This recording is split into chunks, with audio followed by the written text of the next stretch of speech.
Hello, so today I'm going to be building my entrance. It's going to be a very fairy core entrance. This is the area I'm working with here. I cleared out this bit of land. I had to relocate my campsite, which was a bit upsetting, but I think it will work better to have a bigger space for my entrance. And then up here, if I just climb up here, I have this space which I want to turn into like a pathway to go into my plaza. So here's my plaza here. I've got these stairs going right down into it, and I want it to be like a cute little pathway to run along there. So I'm just going to start terraforming now. As you can see, I am working on a river, and while I do that, I'm just going to talk about the inspiration for this entrance design. So I've never really known what to do with my entrance. I've always felt like it's a lot of pressure, like it's the place you arrive in the town, and I want it to look really nice and give a good impression of the town. Currently there's not actually very much good about the town, but hopefully there will be eventually, and I'd like a nice entrance either way. So recently I was working on a whole waterfall thing. I thought it would be really cool if I had like multiple layers of waterfalls as my entrance, and it would look really grand and it would be all exciting. However, in the space that I have, because it's quite a small space, it just didn't really work the way I'd hoped. So I decided that I will have that kind of waterfall area in a different part of my town, but it just wasn't going to work for the entrance. And so I decided to turn to Pinterest and have a look at lots of other people's entrances and see if I can get some inspiration, because I was just stuck. So I thought I'd just like pin all the entrances that I thought were really cool, even if I didn't think I'd possibly be able to recreate them, because honestly, some people's terraforming, I just don't understand how they do it. How do people do such beautiful things? I don't get it. So I wasn't pinning for that long, and I went and had a look at my board, and the 5 pins I had pinned all like looked the same. Not exactly the same, but like, come on, look at this. So they all had this river very close to the entrance. They all had a diagonal bridge. Many of them had waterfalls going into the river, and I was like, well, that's clearly the kind of entrance I want to create. I guess we're doing this. For the specific details of how I was going to do my entrance, I knew the bridge was definitely going to be to the left, because I wanted the journey from the entrance to the plaza to be as long as possible, and given how close my entrance and my plaza was, I needed all the help I could get. So I wanted to put the bridge to the left so it could lead up to an incline in the corner of my entrance area, and then we could run the full length around the second level to get to the plaza. I chose to use the Zen bridge basically because I don't really like any of the other bridges. Well, I don't mind the suspension bridge, but I prefer the arc of the Zen bridge. I'd really like some more bridges added in an update. Is that too much to ask? Or just the ability to be able to customize the bridges. I actually had a little ceremony with my villagers for my bridge. I never have ceremonies, but I went to the town hall to get my incline, and Tom Nook was like, let's have a ceremony, and I was like, let's. So here are all my villagers. You can see I've got a lot of frogs in the town. We're 6 froggies strong, and I don't even have all my favorites yet. Anyway, enough celebrating, time to get back to work. The next task was to figure out exactly where I wanted my incline to be. So before I placed it down, I wanted to make sure the cliffs were all good, so I did some more terraforming and made some more adjustments here. And once I found a place I liked for the incline, I wasn't 100% certain, and I didn't want to have to deal with having to demolish it and move it one spot over, so I decided to move on to some decorating of the area. So as I mentioned earlier, I wanted this area to be a very fairy themed, very fairy core area, and I know some people have sort of like quite tight definitions about what fairy core should be and what cottage core is and what farm core is and whatever, but like I don't really keep up with the strict definitions of these things. For me, fairy core is just like, it feels magical and it feels fairy-like, and so when I say fairy core, that's all I mean. For this particular area, I wanted to do a purple fairy core theme with the purple hyacinths, some purple custom designs, and you will see some purple hyacinth lamps come in. The purple hyacinth flowers are just like my favorite flowers in the game. I just think they're so pretty. They look like lavender. They make me very happy. Now, in terms of the custom design that I chose to just like spread randomly around the area, I always like to have like a flower pattern or a leaf pattern just to jazz up the grass a little bit, just give it a bit more excitement. For that, I used this design called Starflowers 2, which there is also a Starflowers 1, or maybe it's just called Starflowers by the same creator. I just think it's super cute and super magical and just really fit the vibe I was trying to go with this area. As well as that, you can also also see I placed down a custom path. So I saw this path recently on Twitter and I absolutely fell in love with it. It replaced the love that I had for my old path and I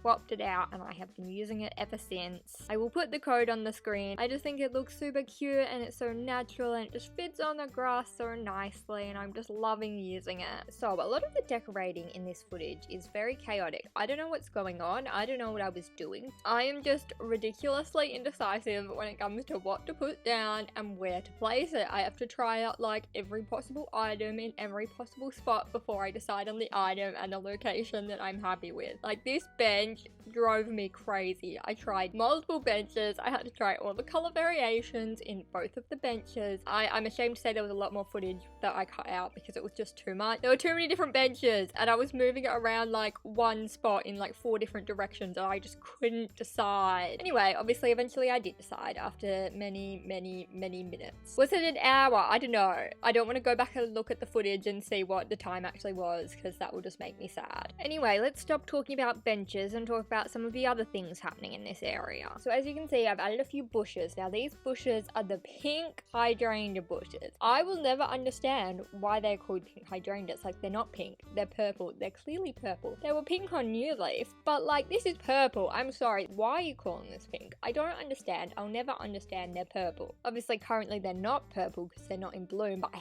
have since time traveled to flowering time so I can see them. They look really cute in the area. I worked on this path at the back here for quite a while. I just couldn't get the shape right. I like my paths to have curves in them and I just couldn't get it right, so I ended up doing some more terraforming to make the area a bit bigger, to make the path work a bit better, and eventually we got my path down and I could finally place that incline down. But of course, as soon as I placed it, I decided I needed a few more terraforming adjustments. Wasn't happy with the cliffs, they needed some changes. So there is still a few items in the area we haven't spoken about. So we have our teddy bears. In particular, we have a mama bear here and there's a couple baby bears over here.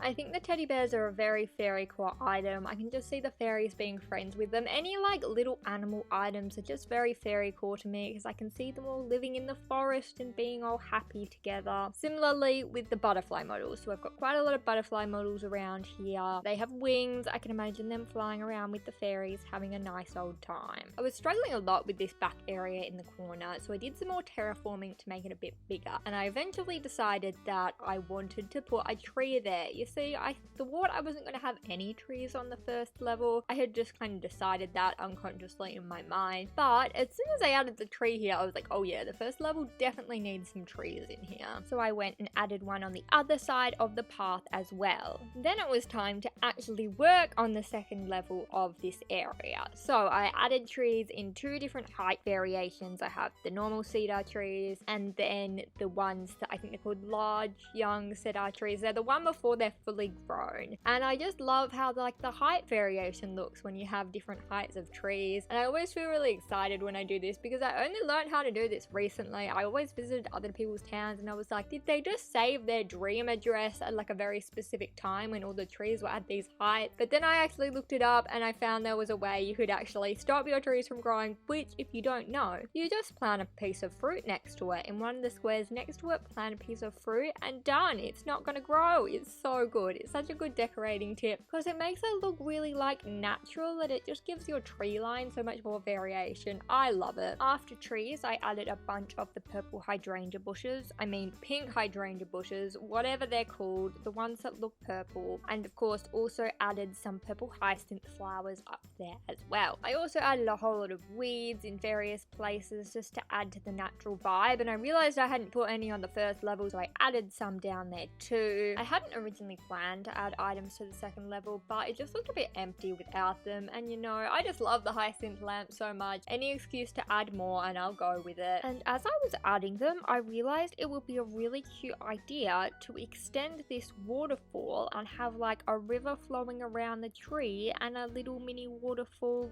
flowing down to the ground level. And when I added it, I was like, why didn't I think of this earlier? This makes it so much cuter. It also had the perfect spot for a mush lamp, and then naturally I had to add a few more mush lamps so that one wouldn't be lonely up there. I also added some custom designs up there, and then I realized in this whole build, I didn't have any decoy ducks. Where were my ducks? The ducks are very important for the fairies. They are the water friends of the fairy. I don't know. I just really like the decoy ducks. We added one to second level, added a couple to the first level, and guess what? We were finally done. This is the first time I've built an entrance that I actually really like. I think it has like the perfect combination of fairy core, purple, and natural, which is overall what I'm really going for in my town. Currently, none of my town looks like this, but this is how I want my town to look, and now I feel really excited to do the rest of my town, or my island, sorry, I always call it a town, old habit. Anyway, I'm feeling a lot more positive about like the overall theme of my island now than I ever have before. So overall, I think this was a really successful build.